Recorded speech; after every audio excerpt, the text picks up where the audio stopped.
आप सभी को होली की ढेर सारी शुभकामनाएं। चलिए, इस होली पर मुझे भी कुछ कहने का अधिकार है, मुझे भी अपने विचार को व्यक्त करने का अधिकार है। तो मैं सोची कुछ ना, आज आपको कुछ कविताएं ना सुनाकर अपने मन की कुछ बातें सुनाती हूँ, जो मैंने विश्लेषण किया उसको समझाती हूँ या सुनाती हूँ। तो आप लोग इस बात से कितना सहमत है, आप लोग ज़रूर मतलब अपनी राय कमेंट बॉक्स में लिखिएगा। हालांकि लाइट चली गई है तो मैं लाइट जला के बना रही हूँ वीडियो।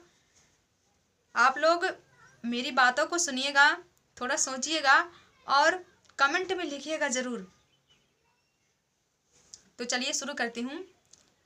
होली पर वह बात जो सामंजस्य सिखाती है, होली पर वह बात जो सामंजस्य सिखाती है, किसका कितना हद है, किसका कितना हद है यह दिखाती है।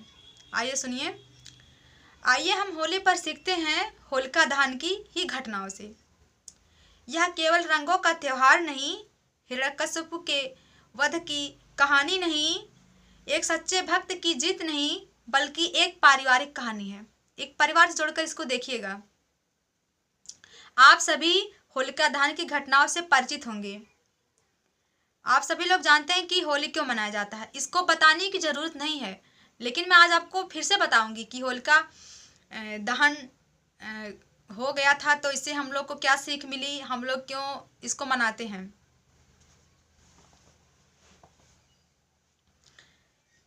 तो सुनिए पहली घटना।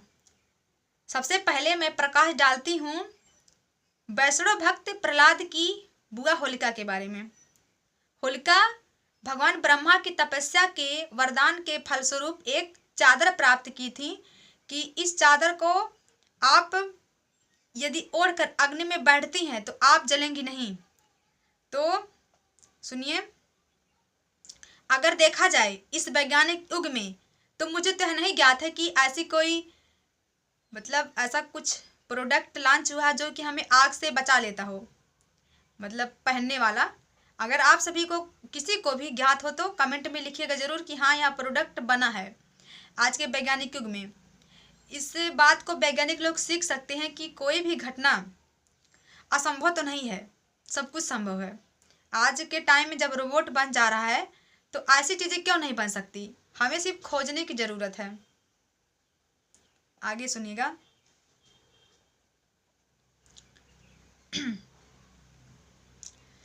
यह अग्निरोधक चादर हो सकता है भविष्य में जरूर बन जाए। और जैसे कि आप लोग जानते हैं कि बुलेट प्रूफ जैकेट बना है, तो यह भी हो सकता है कभी ना कभी बने या बना हो, मुझे ज्ञात नहीं है, आप लोग बताइएगा। आइए मैं प्रकाश डालती हूँ कि होलिका का उस अग्नि में जल जाना क्या कारण था। वो तो वरदान पाई थी ना कि नहीं जलेंगी, पर देखिए क्यों जल जाती हैं। तो कोई भी चाहे कितना तपस्वी हो, संत हो या कोई भी जन हो जो अपनी शक्ति का दुरुपयोग करता है तो वह खुद ही नष्ट हो जाता है। ये होलिका एक उदाहरण है और इससे यह भी सीख मिलती है कि प्रतिभा का गलत उपयोग ना किया जाए, तथा इस सृष्टि का यह भी नियम है चाहे नारी हो या पुरुष हो, अपराध करने पर दोनों लोगों को दंड मिलता है।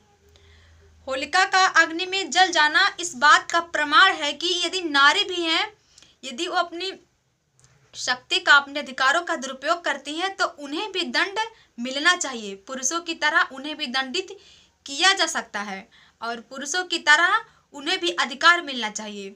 यदि उस टाइम में, उस समय में यदि स्त्रियों को रोक लगा रहता, जैसे कि आज भी कई मंदिरों में औरतें, लड़कियां नहीं जा सकती हैं, उनको रोक लगा है, लेकिन अगर सोचिए उस समय में अगर रोक लगा होता तो क्या वो तपस्या करके वो चादर को प्राप्त करती। हमें सोचना चाहिए। वो अवगुण था उनका कि गुण था, वो तो अलग बात है, वो तो एक अलग विश्लेषण है, लेकिन यह सोचना चाहिए कि क्या उस समय में नारियों की स्थिति कैसी थी। इसे एक सिद्धि मिलता है कि पुरुषों के बराबर ही नारियां भी हर जगह प्रतिभाग भाई करती थीं। आज की तरह नहीं, आज भी करती हैं, लेकिन आज 2 या 3 हिस्सों में लड़कियां नारियां बट गई हैं। एक वे लोग जो रील बनाती हैं, हालांकि मैं भी एक रील बनाने वाली हुई, पर इससे नहीं मतलब है। एक वो लोग हैं जो एकदम अश्लील रील बनाते हैं, एक लोग ऐसे हैं जो सोचते हैं कि हम अपने देश में अपना योगदान एक अच्छे माध्यम में दें। ठीक है, तो सब लोग रील बना सकते हैं, सब लोग अपने विचार व्यक्त कर सकते हैं, लेकिन उसका प्रभाव हमारे समाज पे, हमारे देश पर क्या होगा, इससे हमारे देश का, समाज का उत्थान होगा कि पतन होगा, इस बात को गौर किया जाए। और एक बात यह भी मतलब होता है, जैसे वो होलिका दहन हो गई, मतलब जल गई, इससे भी मिलता है कि मैं अपने ही क्षेत्र से बात कर रही हूँ, कुछ लेखकों की, कुछ कवियों की, कि वो लोग क्या करते हैं। हालांकि देखो लाइट आ गया, धन्यवाद। क्या करते हैं कि मतलब उनको प्रतिभाएं मिलती है। देखिए हमारा जो भारत देश है वह उदारवादी है। यहाँ हर चीज़ में भगवान को ही ढूंढते हैं और किसी से भगवान को नहीं ढूंढते। पर कोई बात नहीं, अलग अलग मान्यताएं हैं तो उसका कोई विरोध नहीं है। तो जैसे कहते हैं कि कला जो है, कला की देवी सरस्वती माता है, तो यह सोचना चाहिए कि अगर कला की देवी सरस्वती हैं, एक नारी हैं, तो हम नारी पर ही इतने अश्लील गाने, इतने अश्लील लेख क्यों लिखते हैं। हर जगह नारी को ही अपमान कर रहे हैं। कमी भाई दोनों लोगों की है, एक लोगों की कमी नहीं है। इतना फुअड़ फुअड़ गीत लिखे जा रहे हैं और खुलेआम बज भी रहे हैं। शादियों में जाओ तो मतलब कोई ध्यान नहीं देता, सब लोग डांस करने में, खाने पीने में लगे रहते हैं। क्या मतलब हमारे प्रतिभा का उपयोग अच्छे तरीके से हो रहा है। आप संयोग श्रृंगार लिखिए, वियोग श्रृंगार लिखिए, लिखिए, कोई रोक टोक नहीं है। सब शब्दों की महत्ता है। किसी को अच्छे से बोलकर उनका दिल जीत सकते हैं, तो किसी को गाली देकर उनको गुस्सा भी सकते हैं, ऐसा भी होता है। तो मेरा कहने का मतलब है, चाहे लेखन के क्षेत्र से रहें, इंजीनियरिंग के क्षेत्र से, शिक्षा के क्षेत्र से रहें, तो अपनी शक्ति का सदुपयोग करें, दुरुपयोग नहीं। शरीर एक दिन ना एक दिन जर्जर हो जाएगा, एक दिन सब लोग बूढ़े हो जाएंगे और नाम तो होगा, लेकिन नाम किस लेवल पे होना चाहिए यह भी जरूरी है। नाम पाना अच्छा नहीं होता, नाम तब अच्छा होता है जब नाम का एक सार्थकता हो, लोग इससे अच्छाई के लिए सीखे, प्रेरित हों। ठीक है, आगे सुनिए, नहीं तो बात बहुत लंबी हो जाएगी। वही भक्त प्रहलाद एक सरल, एक सच्चे साधक को प्रदर्शित करते हैं। यदि आप चाहे ईश्वर को मानिए ना मानिए अलग बात है, वो आपकी वैचारिक धारणा है। क्योंकि सच कहा जाए तो अगर लोग अध्यात्म की लाइफ में उतरे तो अंत में ही पाएंगे कि ईश्वर कुछ नहीं है, पूरा ब्रह्मांड ईश्वर है, पूरी सृष्टि ईश्वर है, और हमारे भीतर जिससे हम लोग जिंदा जो सांसें हैं यही ईश्वर है और नथिंग, कुछ नहीं है। बाकी एक अपने आप को प्रेरित करने के लिए, अपने आप को आगे बढ़ाने के लिए, अपनी शक्तियों को पहचानने के लिए हमने भगवान को साकार रूप दे दिया है, वो भी गलत नहीं है। और जो लोग साकार रूप नहीं मानते, निराकार रूप मानते, वो भी सही है, गलत नहीं है, कुछ नहीं गलत है। बस ये रहे कि जीवन में सामंजस्य रहे, ना आप हमारी बुराई करें ना हम तुम्हारी। हाँ, अगर कुछ कमी है आलोचना करके उनको बता दीजिए, हम सुन लें अपनी आलोचना, उसको सुधार सकते हैं। लेकिन खुलेआम ऐसे ढिंढोरा पीट के बुराई बिल्कुल नहीं सही है। हाँ, अगर हमारे अधिकारों को छीना जाए तो अपने अधिकार के बचाव में हम उसका ऐसा तर्क प्रस्तुत कर सकते हैं, प्रमाण कि आप गलत हैं, हम सही हैं, इस माध्यम पर। आगे सुनिए, आप चाहे ईश्वर को मानिए या ना मानिए, यदि आपका विश्वास दृढ़ है, भावना सच्ची है, कर्म उचित है, तो ईश्वर की बनाई सृष्टि आपके पक्ष में खड़ी हो जाती है और किसी का साधना या वरदान का दुरुपयोग करने पर वह निष्फल होकर उसका ही विनाश कर देता है, जैसे कि होलिका का हो गया। अब चलिए मैं हिरण्यकश्यप पर बात करती हूँ। ये वाला भाग बहुत लंबा हो जाएगा, लेकिन मेरी ही प्रार्थना है कि थोड़ा सुन लीजिए। आप चाहे मम्मी पापा हो, चाहे मेरे जैसे ही हो, मतलब चाहे मेरे जैसे उम्र के हो, मेरे दोस्त हो, लेकिन कोई वीडियो आप ना सुनिए, मतलब इग्नोर कर दीजिए। लेकिन मेरी प्रार्थना है, मेरी दिली प्रार्थना है कि मेरी बात को जरूर सुनिएगा। मेरा मानना है, चाहे माता पिता, हमारे बुजुर्ग कोई भी हो, तो आप अपने विचारों को, संस्कारों को अपने से छोटे लोगों पर थोपिए नहीं, बल्कि सोचिए कि हमारे विचारों को, हमारे संस्कारों को हमारी ये पीढ़ी क्यों नहीं मान रही है, या हमारे मतलब लोग क्यों नहीं मान रहे। एक बार सोचिए जरूर, क्योंकि सृष्टि का नियम है कुछ ना कुछ बदलता रहता है और कुछ ना कुछ बदलना चाहिए, लेकिन यह भी नियम है कि कुछ ना कुछ नहीं बदलता है। जैसे कि सूर्य है, सूर्य निकलता है हमेशा ना पूरब में ही ना। हालांकि जितने लोग विज्ञान पढ़े होंगे तो मानते हो कि कोई दिशा उसा नहीं है भाई, पृथ्वी ही घूमती रहती है, वो अलग बात है। लेकिन एक मान्यता तो है ना कि सूरज पूरब में ही निकलता है, पश्चिम में ही डूबता है। कुछ ऐसी मान्यताएं हैं, कुछ ऐसी रीतियां जो कभी नहीं बदली जा सकती और बदलना भी नहीं चाहिए, लेकिन कुछ ऐसी मान्यताएं, कुछ ऐसी रीतियां हैं जो बदलना चाहिए ही चाहिए। देखा जाए भक्त प्रहलाद को तो अपने पिता हिरण्यकश्यप की बात को उन्हें मान लेना चाहिए था, उनका विरोध नहीं करना चाहिए था। लेकिन क्या उन्होंने माना? उन्होंने विरोध किया, लेकिन हाँ उन्होंने अपनी गरिमा भी रखी।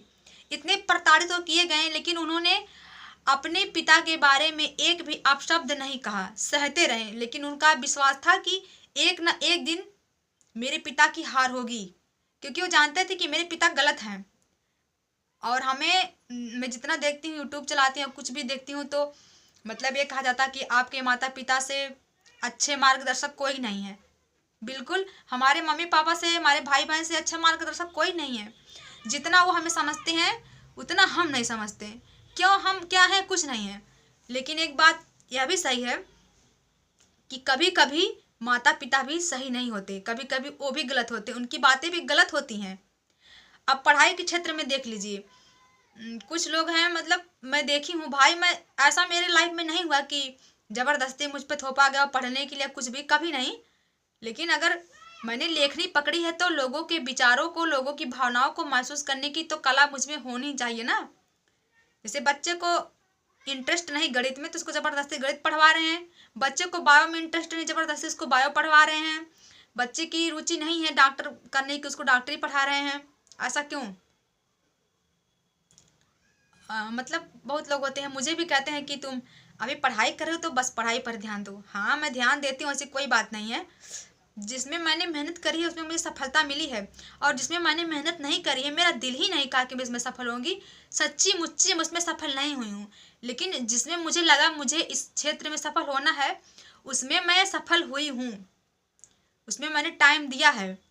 अब ऐसा है कि दिन भर पढ़ते रहो, ऐसा भी नहीं होता है, तो उससे भी मन उब जाता है। तो मैं कविताएं लिख लेती हूँ, वीडियो बना लेती हूँ और आप लोगों के पास शेयर भी कर देती हूँ। और दूसरी बात, आजकल मतलब जैसे कि जितनी मतलब मेरे उम्र के हैं सब लोग, वो लोग पढ़ने में इतना व्यस्त रहते हैं, किसी को जब समय रहेगा तो मुझे नहीं रहेगा, मुझे रहेगा समय तो उनको नहीं रहेगा, तो जल्दी बात नहीं होती। तो एक ऐसा माध्यम हो गया है कि थोड़ा सा लिख कर अपने मन की बातों को, अपने मन को हल्का कर लेते हैं। जैसे मशीन होती है चलती रहती है तो गर्म हो जाती है भाई, उसको थोड़ा मतलब उसको बंद करना पड़ता है। तो ऐसे पढ़ने वाले लोग भी हैं। अब जैसे ज़्यादा सोशल मीडिया में चलाती नहीं, हाँ थोड़ा बहुत कमेंट देख लेती हूँ, अलग बात है, लेकिन उसको भी बंद करने वाली हूँ। तो थोड़ा सा चलते हैं, अपने टर्न लेते हैं अपनी बातों पर। मैं माता पिता की बात कर रही थी। बहुत सी बातें हैं कि माता पिता मैंने देखा है बिल्कुल नहीं मानते। मैंने महसूस किया है कि लड़कियों पर तो बिल्कुल नहीं विश्वास करते हैं। हाँ, हालांकि मैं इस मामले में लकी मानती हूँ। अगर मैं लकी हूँ तो मेरे ना कहीं मेरे कर्म में कुछ अच्छे रहे होंगे कि मेरे माता पिता मेरे ऊपर विश्वास करते हैं, और जिनके माता पिता नहीं विश्वास करते उनके भी कर्म होंगे। लेकिन कुछ लोग यार होते ही हैं ऐसे कि बिल्कुल नहीं विश्वास करते, चाहे उनके बच्चे कितने भी अच्छे रहें, लेकिन वो विश्वास नहीं कर सकते, और खासकर लड़कियों पर उनको डर रहता है। मैं एक शादी में गई थी, तो मुझे मतलब दूसरे दिन मुझे कॉलेज जाना था, तो मैं बोली कि मैं रुकूंगी नहीं, मैं चली जाऊंगी। और सुबह होते ही मैं चली आई, तो वहाँ के मतलब भाभी के साथ गई थी, तो भाभी रुक गई थी, तो वहाँ के लोग बोले कि अकेली लड़की कैसे जाएगी। अरे भाई, अगर मैं सही हूँ, कहीं भी आओ जाऊँ, अगर कोई आँख उठा के देख ले, देखने तो मुझे क्या जाता है, कोई देखने के लिए तो इंसान रहता है। लेकिन कोई सोचे कि कुछ गलत करके जाए, तो जब तक ले सांस है मेरे शरीर में तब तक ले तो मैं होने नहीं दूंगी, कुछ भी हो जाए। ऐसा मेरे घर वालों ने सिखाया, मार के आओ या मर जाओ, दो ही कंडीशन है।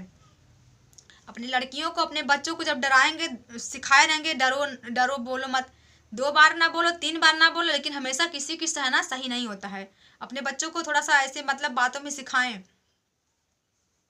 चूड़ी पहनना तो लड़कियों को ठीक सिखा दिए हैं, लेकिन लड़कियों को कलम भी उठाना सिखा दीजिए, तलवार चलाना भी सिखा दीजिए, बंदूक चलाना भी सिखा दीजिए, तब सही है। और लड़कों को भी जैसे उनको लड़कों वाला काम सिखाते हैं वैसे से लड़कियों का काम भी सिखा दीजिए, कि कल की उनकी मेहरारू अगर आए, अगर ज़्यादा नौटंकी बाजी करें तो लड़का भूखा ना रहे, खुद खाना बना के खा ले।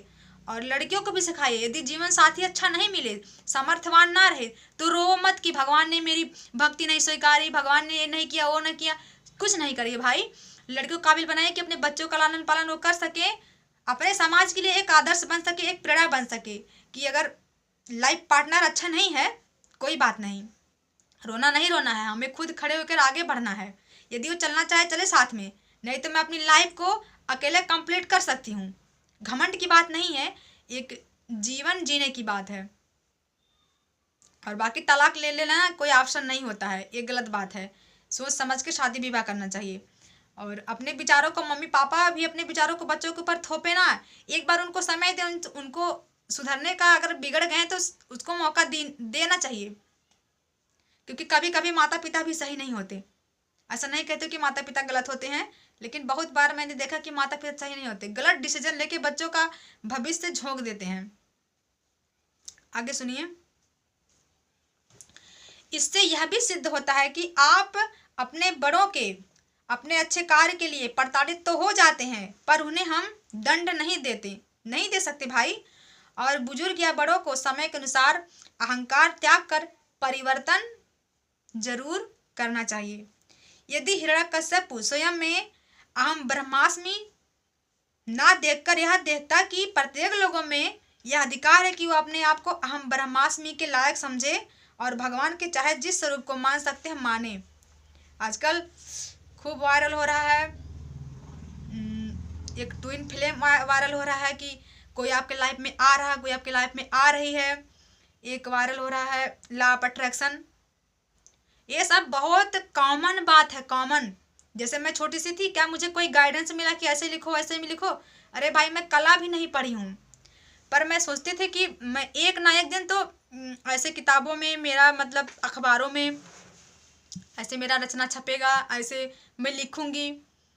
मैंने लिखा 2-3 साल, उसके बाद बीच में मैंने थोड़ा सा निराश हो गई कि मेरी रचनाएं कहीं नहीं छप सकती।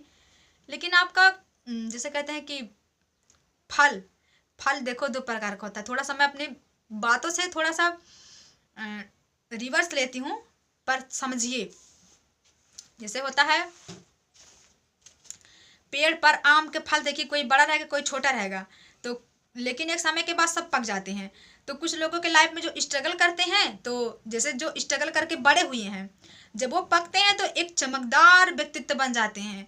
जबकि कुछ लोग छोटे ही रह गए लेकिन वो भी पक जाते हैं, लेकिन उनका भी समय आएगा कि वो भी चमकेंगे। लेकिन जैसे एक बड़ा फल को लोग चाहते, छोटे फल को नहीं चाहते, वैसे ही लोग भी रहते हैं। एक ना एक दिन सबका कर्म फल लौटता है भाई। लेकिन कुछ लोग जैसे कहते हैं जग जाहिर हो जाते हैं, तो कुछ लोग नहीं होते, ऐसा ही है। और मैं इसी बात पे अहम ब्रह्मास्मि पे बता रही हूँ। कहेंगे कि अपने अंदर जानिए कि आप ही ब्रह्मांड का एक हिस्सा है, आप जो चाहेंगे वो होगा, हम जो चाहेंगे वो नहीं होता भाई। हम जैसे कि हम जो चाहेंगे, जिसमें बहुत लोगों का हित हो, वो होता है, और वो होना भी चाहिए। ये नहीं कि अगर हम चाहते हैं कि फलाने की डेथ हो जाए, या फलाने ये हो जाए, या फलाने हमारे आगे पीछे घूमे, ऐसा कुछ नहीं होने वाला है। आप खुद ही फलाने के आगे पीछे घूमने लगेंगे, या आपकी ही मतलब डेथ हो जाएगी। क्योंकि ये ब्रह्मांड का नियम है कि कर भला तो हो भला।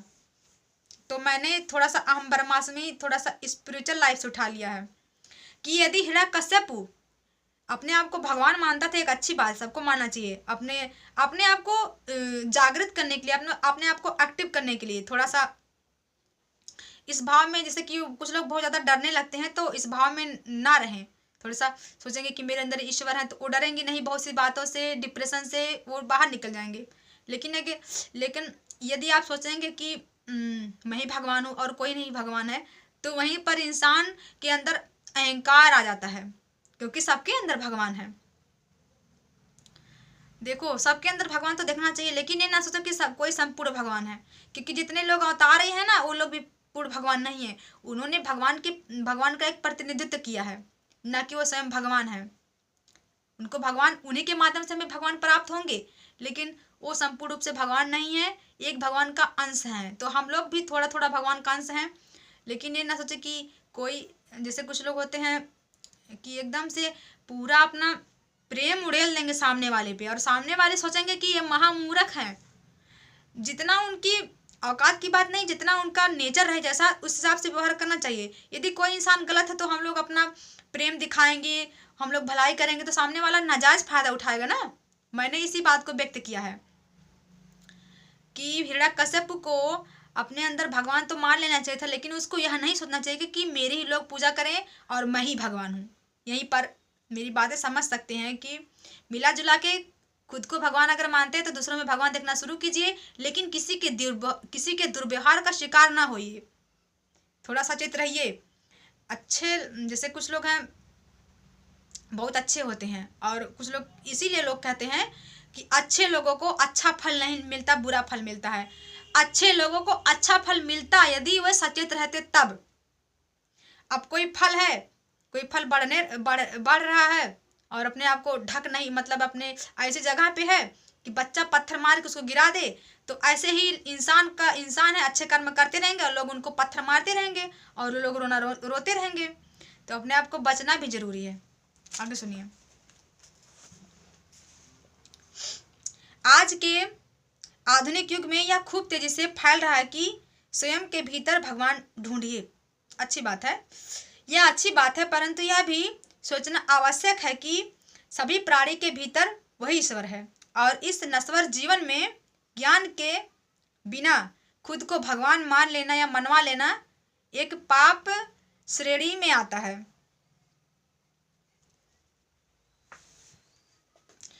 अब रही बात कयाधु की, तो हमारा जीनोटाइप वही लोग समझेंगे जिन्होंने विज्ञान पढ़ा है, या थोड़ी बहुत जिनको जीन बायोलॉजी की मतलब जानकारी होगी, वही लोग समझेंगे। जैसे कि आजकल हमारे मतलब देखिए लाइफ में हाइब्रिड प्लांट आ रहे हैं कि कोई पेड़ रहेगा हमेशा उसमें फल आता रहेगा, कोई गाय रहेगी जैसे होल्स्टीन फ्रीजियन गाय है, वो बहुत ज़्यादा दूध देती है। तो ऐसे ही जीनोटाइप होता है। तो हमारा जीनोटाइप यानी कि माता पिता के गुण जिसमें रहते हैं, कैसा भी हो, यदि वह अच्छे वातावरण में रहता है तो बदल जाता है। जैसे कि प्रहलाद की माता का गुण और उनका अच्छा वातावरण उनके आसुरी प्रवृत्ति को नकार दिया। उनके अंदर भी असुर वाली प्रवृत्ति आनी चाहिए ना, कि लोगों को मारे पीटे, ऐसे करे वैसे करे, लेकिन ऐसा नहीं हुआ। जैसे कुछ लोग कहते हैं कि चोर का बेटा चोर ही रहेगा, एक आम भाषा में जानिए, इसमें कोई कहने वाली, छिपाने वाली, शर्माने वाली बात नहीं है। लोग गाली देते हैं, अरे इस जात के तो ऐसे तो गुण रहेगा, ऐसे लोग कहते हैं।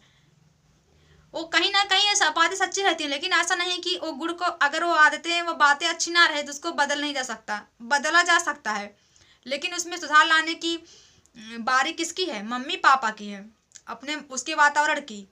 कुछ बच्चे जन्म से उद्दंड होते हैं। क्यों होते हैं? अब उस बच्चे को मम्मी मारे जा रही, पापा मारे जा रहे, सब लोग गरियाए जा रहे हैं, कमी किसकी है? अभी उस बच्चे की कमी नहीं है, अभी जितनी कमी है ना मम्मी की, पापा की, उनके वातावरण की है। वो बच्चा इतना उद्दंड हो गया।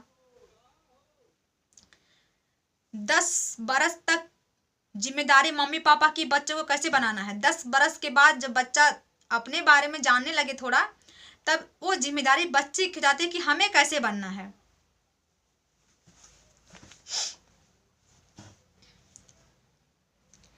तो मेरा कहने का मतलब है कि सीखिए कि यदि हिरण्यकश्यप प्रहलाद को प्रताड़ित ना करता, अपने राज्य में लोगों को मारता पीटता नहीं, उनको दंड ना देता, हिरण्यकश्यप और जो उनकी पत्नी कयाधु थी उनको प्रताड़ित ना करता, तो आज इतिहास कुछ और होता।